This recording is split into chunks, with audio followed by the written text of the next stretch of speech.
What if people who frustrate you aren't being rebellious, but genuinely believe they're doing the right thing? How did Jesus respond to people committing the greatest sin in history, and what does that mean for the way we correct others today? Does believing that everyone is right in their own eyes change how you talk to irritating brethren, disappointing leaders, or even your own family? When you confront someone, are you aiming to win an argument or to win a heart? Welcome to Gleaning Mustard Seeds with Jerrie Barber.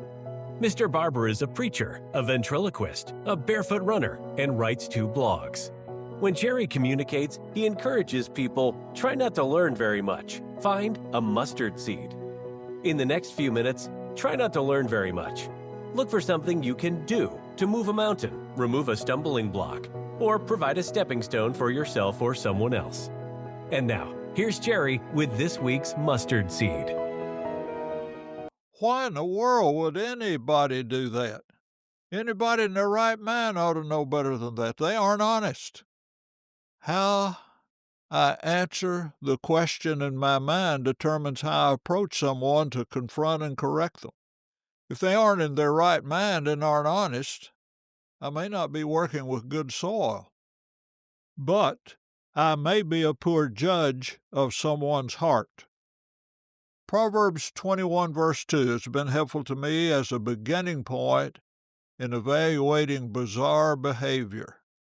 Every way of a man is right in his own eyes, but the Lord weighs the heart. The rule, the proverb, everything a person does, he believes the best thing for him to do at that moment. Does that apply to big sins as well as medium and small sins? Would killing Jesus be a big sin? Jesus must have read and believed this proverb when he said on the cross, "Father, forgive them, for they don't know what they're doing." Luke 23:34. Peter agreed with this observation when he spoke to those who clamored for Jesus' death in Acts 3:17.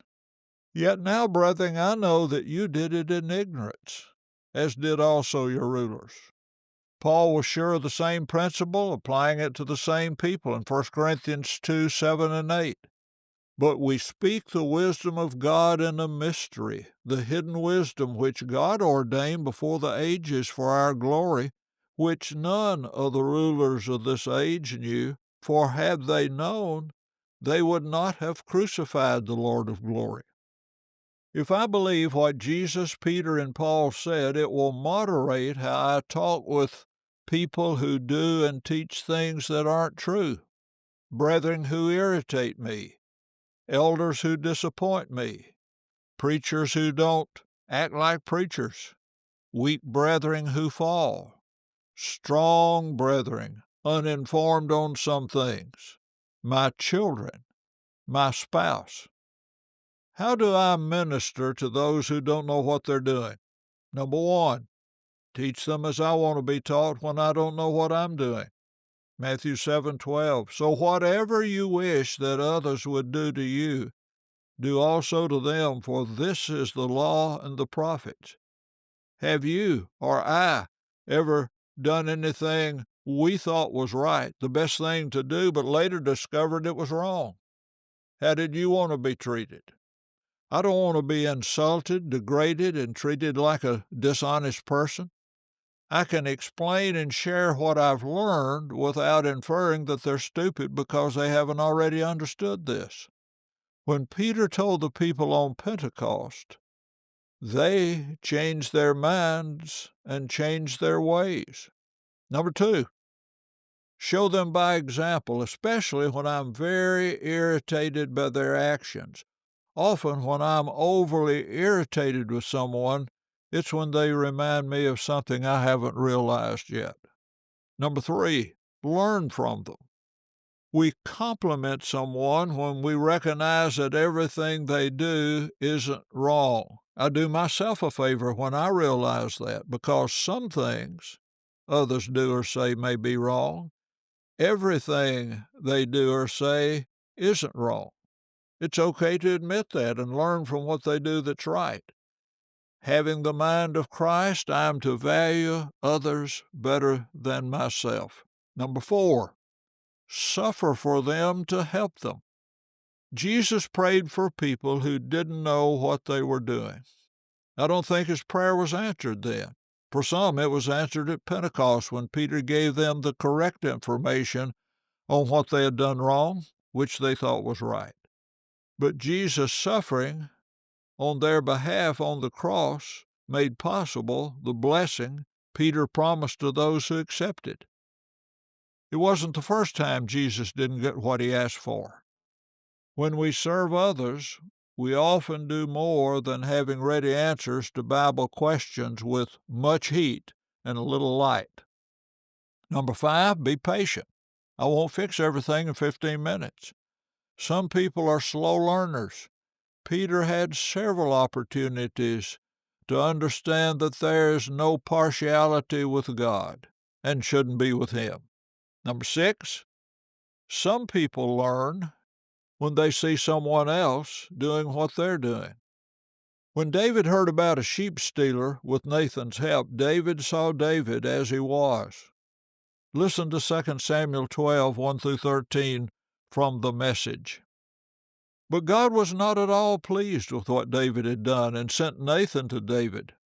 Nathan said to him, there were 2 men in the same city, one rich, the other poor.